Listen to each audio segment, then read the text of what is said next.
নারায়ণগঞ্জের রূপগঞ্জের মুরাপাড়া এলাকায় বেলা 11:30টার দিকে আবুল খায়ের গ্রুপের মালিকানাধীন গ্লোব এডিবল কারখানায় সয়াবিন তেল প্রক্রিয়াজাতকরণের শিট ক্রাশিং সেকশনে ভয়াবহ অগ্নিকাণ্ডের ঘটনা ঘটেছে। খবর পেয়ে কাঞ্চন, ডেমরা, সোনারগাঁ ফায়ার সার্ভিসের 5টি ইউনিট 1 ঘন্টা চেষ্টা চালিয়ে দুপুর 1টার দিকে আগুন নিয়ন্ত্রণে আনে।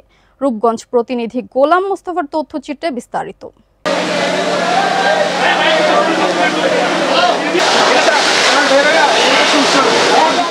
নারায়ণগঞ্জের রূপগঞ্জের মুরাপাড়া এলাকায় বেলা 11:30টার দিকে আবুল খায়ের গ্রুপের মালিকানাধীন গ্লোব এডিবল কারখানার সয়াবিন তেল প্রক্রিয়াজাতকরণের সিড ক্রাশিং সেকশনে ভয়াবহ অগ্নিকাণ্ডের ঘটনা ঘটেছে।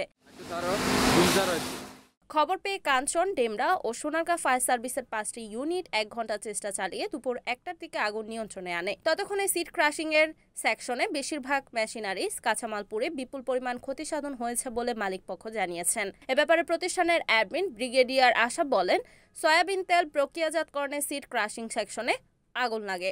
আগুনে বিভিন্ন মেশিনারিজ সামগ্রী পুড়ে ব্যাপক ক্ষতি সাধন হয়েছে। তবে কি পরিমাণ ক্ষতি সাধন হয়েছে পরবর্তীতে জানাবেন বলে জানিয়েছেন। নারায়ণগঞ্জ ফায়ার সার্ভিসের উপসহকারী পরিচালক ওসমান গনি বলেন, এডিবল অয়েল কারখানায় আগুনের সংবাদ পেয়ে মোট 5টি ইউনিট 1 ঘন্টা চেষ্টা চালিয়ে আগুন নিয়ন্ত্রণে আনে। তবে অগ্নিকাণ্ডের কারণ এখনো জানা যায়নি বলে তিনি বলেন। তবে কোনো হতাহতের ঘটনা ঘটেনি। আসলে প্রথম কথা, অগ্নিকাণ্ডের কারণটা নিরূপণ করা যাচ্ছে না, এখন আমরা জানি না, ইনকোয়ারি চলছে। ফায়ার সার্ভিস কাজটা করবে, এখন তারা আগুন নিভিয়েছে। আর ক্ষয়ক্ষতির পরিমাণটাও ব্যাপক।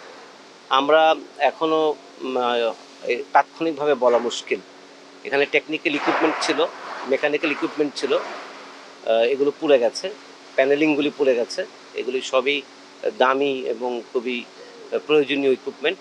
তো এইগুলোর কাজ চলছে। এখন আমরা কেবল আগুন নেভানো গেল, আলহামদুলিল্লাহ। এখন বাকিটা তদন্ত সাপেক্ষে, অ্যাসেসমেন্ট সাপেক্ষে বলা যাবে। আপনারা ইতিমধ্যে জানতে পেরেছেন, মুরাপাড়া একটা এডিবল কারখানায় অগ্নি দুর্ঘটনা সংঘটিত হয়েছে। আমরা প্রথমে সংবাদ পাই 11:38 সময়। সাথে সাথে আমরা প্রথমে কাঞ্চন ফায়ার স্টেশন থেকে 2টা ইউনিট প্রেরণ করি। আমরা পরবর্তীতে জানতে পারি আগুনের ভয়াবহতা অনেক বেশি। সাথে সাথে আমরা ডেমরা ফায়ার স্টেশন থেকে আরও 2টা ফায়ার ইউনিট ঘটনাস্থলের উদ্দেশ্যে প্রেরণ করি।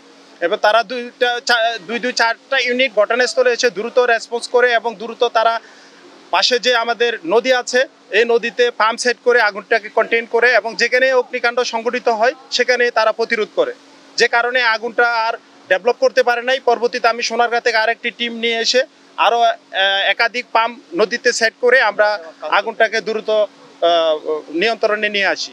এখন আমাদের ড্যাম্পিং ডাউন চলতেছে, আর আগুনের কোনো বাড়ার সম্ভাবনা নেই। কিছুক্ষণের মধ্যে আমরা সম্পূর্ণ নির্বাপন দিয়ে দেব।